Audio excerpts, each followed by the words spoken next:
Morning दोस्तों। आज अपने ट्रांसफर ऑफ प्रॉपर्टी में एक्शनलेबल क्लेम के बारे में चर्चा करेंगे। आपको यह बताया जाएगा एक्शनलेबल कहते किसे हैं। दूसरा, इसके साथ अपने इसके लेसन 8 पे चर्चा करेंगे, जहाँ पे एक्शनलेबल क्लेम का ट्रांसफर की बात करी है, जो 100 सेक्शन 130 137 के अंदर बताए गए हैं। इसमें यूं बताया गया है कि एक्शनलेबल का ट्रांसफर कैसे होता है।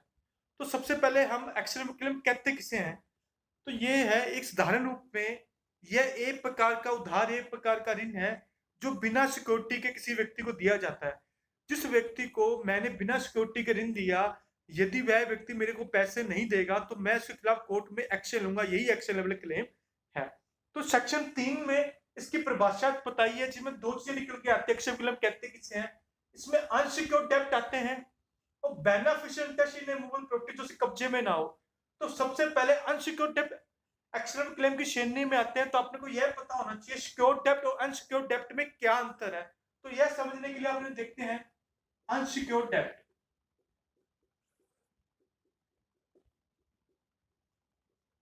और सिक्योर्ड डेब्ट। तो सबसे पहले आपने सिक्योर्ड डेब्ट पे चर्चा करते हैं। सिक्योर्ड डेब्ट में आते हैं मॉर्गेज।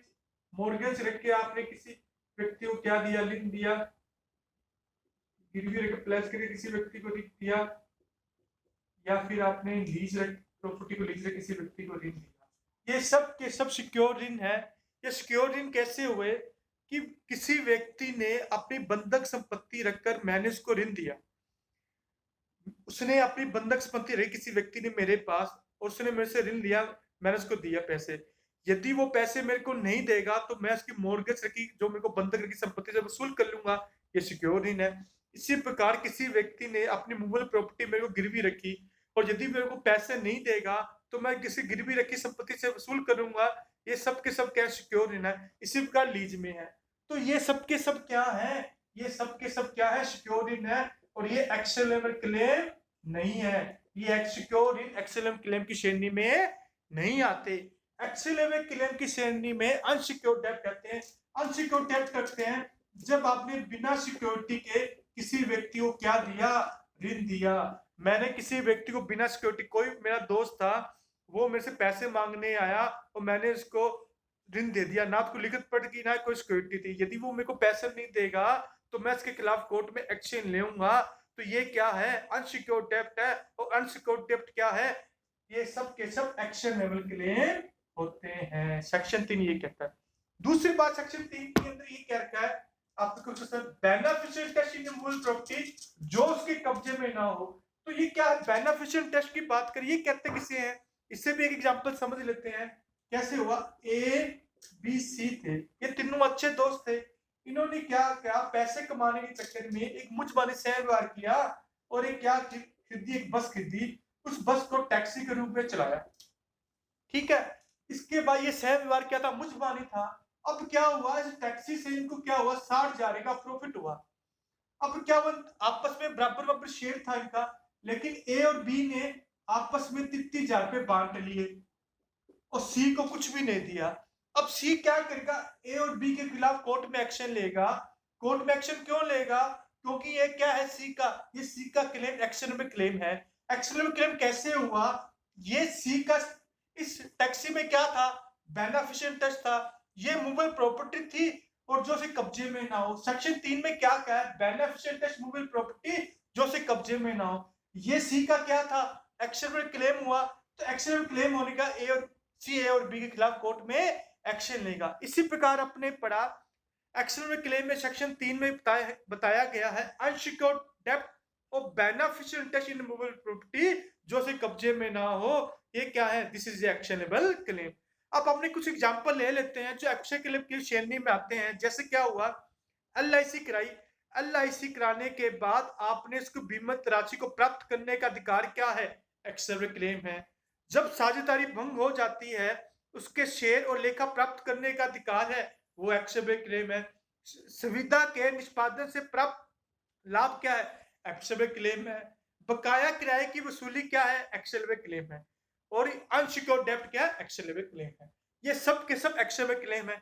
लेकिन मैं आपको कुछ आजकल जो क्वेश्चन आते हैं ऑब्जेक्टिव में, वो आपसे यह पूछा जाता है कौन कौन से मामले एक्शनेबल क्लेम की श्रेणी में नहीं आते। तो आप याद रखना आजकल ऑब्जेक्टिव यही क्वेश्चन है। तो सबसे पहले अनसिक्योर्ड डेब्ट, जैसा मॉर्गेज रख के गिरवी रख किसी व्यक्ति को ऋण दिया, वो एक्सएलएम क्लेम की श्रेणी में नहीं आते। अंतःकालीन लाभ मेंशनी प्रॉफिट अंशक क्लेम की श्रेणी में नहीं आता। कॉपीराइट एक्सएलएम क्लेम की श्रेणी में नहीं आता। यदि किसी ऋण को वसूल करने ने न्यायालय ने कोई डिग्री दी है, वह भी एक्सएलएम क्लेम की श्रेणी में नहीं आता। सह अंशधारी से फायदा प्राप्त करने का अधिकार भी एक्सएलएम क्लेम की श्रेणी में नहीं आता। आपने ब्रीच ऑफ कॉन्ट्रैक्ट किया, उसमें कंपनसेशन प्राप्त करने का अधिकार भी एक्सएलएम क्लेम की श्रेणी में नहीं आता। एक बार और बता देते हैं कौन कौन से मामले एक्सएलएम क्लेम की श्रेणी में नहीं आते। आजकल ऑब्जेक्टिव क्वेश्चन में इस टाइप के क्वेश्चन बहुत आते हैं। एक है मेंशनी प्रॉफिट, अंतःकालीन लाभ नहीं आता। सिक्योर्ड डेब्ट नहीं आता। कॉपीराइट नहीं आता। कंपनसेशन प्राप्त करने का ब्रीच ऑफ कॉन्ट्रैक्ट हुआ, फिर कंपनसेशन प्राप्त करने अधिकार नहीं आता। किसी ऋण को वसूल करने के लिए न्यायालय द्वारा दी गई डिग्री एक्सएलएम क्लेम की श्रेणी में नहीं आती। और सह अंशधारी में फायदा प्राप्त करने का अधिकार एक्सएलएम क्लेम की श्रेणी में नहीं आता। इस प्रकार आपने सेक्शन 3 में एक्सएलएम क्लेम को समझा और कुछ एग्जांपल देखे। अब आपने चलते हैं लेसन 8 के ऊपर। लेसन 8 पे चलते हैं। लेसन 8 क्या कहता है? एक्सएलएम क्लेम के ट्रांसफर की बात कर रहा है। एक्सएलएम क्लेम की ट्रांसफर की बात कर रहा है सेक्शन 130। सेक्शन 130 में क्या कहा है? XLM claim can be transfer, इसका ट्रांसफर किया जा सकता है। दूसरा, ये विद एंड विदाउट कंसीडरेशन की हो सकता है। तीसरा, बाय इंस्ट्रूमेंट, यह लिखित होगा और अंतरकर्ता द्वारा हस्ताक्षरित होगा, इसका रजिस्ट्रेशन कराना आवश्यक है। Effect of transfer. और पांचवा, नोटिस ऑफ एक्साइटमेंट, अंतरण की सूचना। तो ये 5 चीजें सेक्शन 130 में कह रहा है। तो ये 5 चीजें क्या हुआ? जैसे आपने कहा XLM claim can be transfer, इसको एग्जांपल समझते हैं। ए ने पैसे देने थे बी को, अब बी ने अपना राइट एक्सएलएम क्लेम सी को ट्रांसफर कर दिया, तो ये क्या उससे ट्रांसफर हो सकता है? ये transfer with and without consideration की हो सकता है। ये जो ट्रांसफर किया है ये विद एंड विदाउट कंसीडरेशन की हो सकता है। ये प्रतिफल सहित या रहित हो सकता है। आपने गिफ्ट पढ़ा है, गिफ्ट क्या होता है?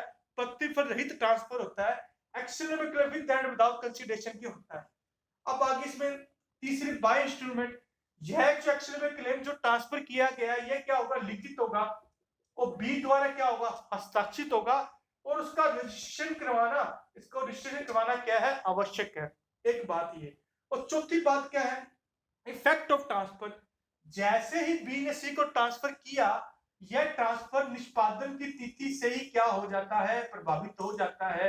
अब पैसे लेने का राइट ए से किसको होगा? सी को होगा। यदि ए पैसे नहीं दे रहा तो सी इसके खिलाफ कोर्ट में अपने नाम से वाद ला सकता है, चाहे आपने 131 का नोटिस दिया गया हो या ना हो। आपने 131 का नोटिस नहीं दिया तो भी ये निष्पादन तिथि से प्रभावित हो जाता है। पांचवी बात करें नोटिस ऑफ एक्साइटमेंट। इस नोटिस का क्या प्रभाव पड़ता है? इसको एग्जांपल समझ लेते हैं। ये क्या कहता है, इसको भी एग्जांपल से क्लियर कर लेते हैं। ये पांचवा पॉइंट क्या कहता है? ये देखिए, ए ने पैसे देने थे बी को, बी ने अपना एक्सएलएम क्लेम सी को ट्रांसफर कर दिया। अब क्या हुआ? ए ने पैसे देने थे बी को, बी ने एक्सएलएम क्लेम सी को ट्रांसफर कर दिया। अब क्या हुआ? इस ट्रांसफर की सूचना जो दी थी ना, ए को नहीं दी गई। तो ए क्या था? ए ने क्या किया? अपना पैसा जो देना था बी को दे दिया। सी के पास गया, सी बोलता कि ये जो ट्रांसफर बी ने मेरे को कर दिया, अब जो तूने पैसे बी को देते वो मेरे को दे। वो तो ये बोलता कि मैंने पैसे बी को दे दिए। तो क्या सी ए से वसूल कर सकता है? ए सी के प्रति लायबल होगा? ए सी के प्रति लायबल नहीं होगा। सी ए से वसूल नहीं कर सकता। क्यों नहीं कर सकता? इसके ट्रांसफर की सूचना जो दी थी, इसको नोटिस नहीं दिया गया कि ए को कि मैंने बी ने अपना ट्रांसफर सी को कर दिया है। 131 का नोटिस नहीं दिया। यदि अगर बी ने ए को नोटिस दे देता 131 का, तो फिर क्या होता? तो अगर मान लो ये पेमेंट किसको करता? बी को, तो भी ए सी के प्रति क्या रहता? लायबल रहता। तो इसीलिए कह रखा है आप जब ट्रांसफर कर देते हो उसको नोटिस की सूचना हमेशा दे देनी चाहिए। तो सेक्शन का मतलब ये हुआ, यदि आपने नोटिस की सूचना नहीं दी है तो आपका डेटर अंतर्ती के प्रति लायबल नहीं होगा। यदि आपने सूचना दे दी है तो आपका डेटर अंतर्ती के प्रति लायबल होगा। इस सेक्शन का ओनली फॉर यही पर्पस है। तो सेक्शन 130 से 5 चीजें क्लियर हुई। 5 चीजें क्या हो, एक्सेल में क्लेम का ट्रांसफर किया जा सकता है, यह विद एंड विदाउट कंसीडरेशन की होता है, यह हमेशा लिखित होगा, इसका रजिस्ट्रेशन कराना आवश्यक है और अंतरकर्ता द्वारा स्थापित होगा। तो चौथी पॉइंट का इफेक्ट ऑफ ट्रांसफर, यह निष्पादन की तिथि से ही प्रभावित हो जाता है और क्या होगा, अंतरती अपने नाम से वाद ला सकता है चाहे 131 का नोटिस दिया गया हो या नहीं दिया गया हो। और पांचवी पॉइंट क्या है, नोटिस। इसका यदि आपने नोटिस नहीं दिया तो आपका डेटर होगा वो अंतर्ती के बल लायबल नहीं होगा यदि उसने मूल ऋणी को चुका दिया हो पैसे।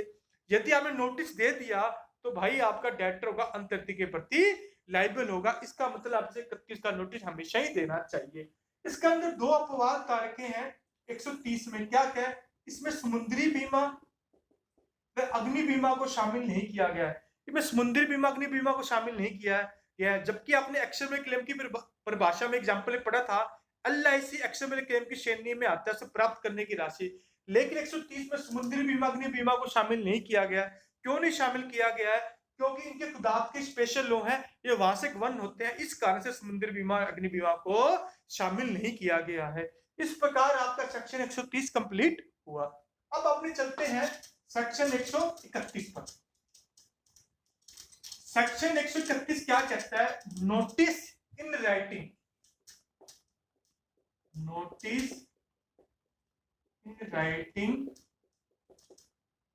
एंड सी, हस्ताक्षरित होगा। क्या हुआ, ए ने बी को पैसे देने थे, बी ने अपना ट्रांसफर कर दिया अनुचित दावा सी को। अब क्या करेगा, यह जो ट्रांसफर की सूचना है किसको देगा, सेक्शन 131 बोलता है ये जो ट्रांसफर किया है इसकी सूचना ए को देनी है, तो कौन देगा, बी देगा या बी का क्या देगा, एजेंट देगा, उसके द्वारा हस्ताक्षरित होगा। यदि बी नहीं दे रहा तो अंतर ट्रांसफर देगा, सी देगा या सी का एजेंट देगा। ये सेक्शन ओनली फॉर इतनी सी बात कर रखा है कि नोटिस आपको क्या देना पड़ेगा, लिखित में देना पड़ेगा। पहले कौन देगा, बी देगा, अगर बी नहीं दे रहा तो कौन देगा, सी देगा, लिखित में होगा और उसके द्वारा हस्ताक्षरित होगा, उसके विक्रेता द्वारा हस्ताक्षरित होगा। 131 ओनली फॉर इतनी सी बात करें। 132 क्या कह रहा है, ये थोड़ी सी समझने वाली बात है। 132 कह रहा है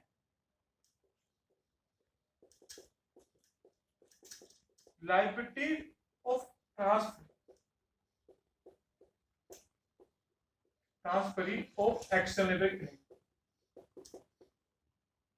अंतरिक्ति के दायित्व की बात ये कहते हैं। ये सेक्शन क्या बोलता है, ये सेक्शन का सिर्फ एक ही बात है, ए ने पैसे देने थे बी को, ठीक है, ये एक्सटेनेबल के सी को ट्रांसफर कर दिया, ए ने पैसे देने थे बी को 1000 रुपए, लेकिन क्या हुआ, बी ने भी ए को देने थे 500 रुपए। तो इस सेक्शन का क्या पर्पज है, इस सेक्शन का यही पर्पज है। अब बी ने एक्सेल में क्लेम सी को ट्रांसफर कर दिया, ये सेक्शन ये बोलता है जो आप एक्सेल में क्लेम का ट्रांसफर करते हैं वह उन्हीं दायित्वों के दिन ही ट्रांसफर रहेगा। मतलब क्या हुआ, बी ने ए ने बी को देने थे 1000 रुपए, बी ने भी ए को देने 500 रुपए, तो ये ट्रांसफर होगा उन्हीं लायबिलिटीज के दिन रहेगा। अब सी नहीं 500 रुपए देने माने जाएंगे। अब क्या हुआ, अब सी ए से कितने वसूल करेगा, सी ए से 500 रुपए वसूल करेगा। ये जो ट्रांसफर होता है उन्हीं लायबिलिटीज के अधीन रहता है। इसमें दो शब्द का प्रयोग किया गया है, लायबिलिटीज एंड इक्विटी। लायबिलिटीज क्या है, उसी ट्रांसफर के अधीन है। इक्विटी क्या है, लायबिलिटीज क्या आपको देने हैं और एक को पैसे लेने हैं, ये इक्विटी है। तो ये है लायबिलिटी और इक्विटी, दो शब्द का प्रयोग कर रखा है। इस सेक्शन की थीम यही है कि जो आपने ट्रांसफर किया गया है वह उन्हीं दायित्वों के अधीन ही रहेगा। 132 आपका क्लियर होगा। अब इसमें दो सेक्शन हो रहे हैं, बाकी सेक्शन अभी काम की नहीं है, इसके दो सेक्शन और थोड़े से पढ़ने वाले हैं। इसके 136 सेक्शन पढ़ने वाला है। 136 का सेक्शन क्या कह रखा है, न्यायाधीश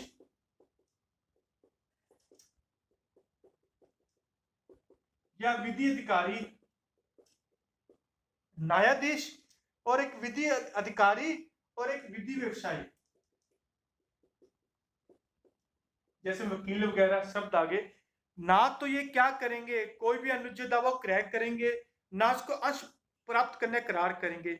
इस सेक्शन बनाने का पर्पज यही है, अगर ये कोई भी आप सेक्शन को बनाने का सिर्फ यही पर्पज है, जब आपने नेचुरल जस्टिस में एक बात किया, कोई भी व्यक्ति अपने मामले में जज नहीं होगा। अगर ये सेक्शन नहीं बनाया जाता तो उसका मतलब यह होता, जब किसी व्यक्ति या किसी भी मामले में हित होता है तो वह क्या करता है, उसमें पक्षपातपूर्ण व्यवहार करने की संभावना ज्यादा रहती है, फेयर काम होने की संभावना कम रहती है। इसलिए फेयर काम करने के लिए इस सेक्शन को बनाया गया है। इस सेक्शन का पर्पज सिर्फ यही है, कोई इसमें 3 शब्द, न्यायाधीश, विधि अधिकारी या कोई विधि व्यवसाय करने वाला कोई भी व्यक्ति ना तो कोई क्रैक करेगा अनुचित दावे को, न न्याय प्राप्त करने का कोई करार करेगा।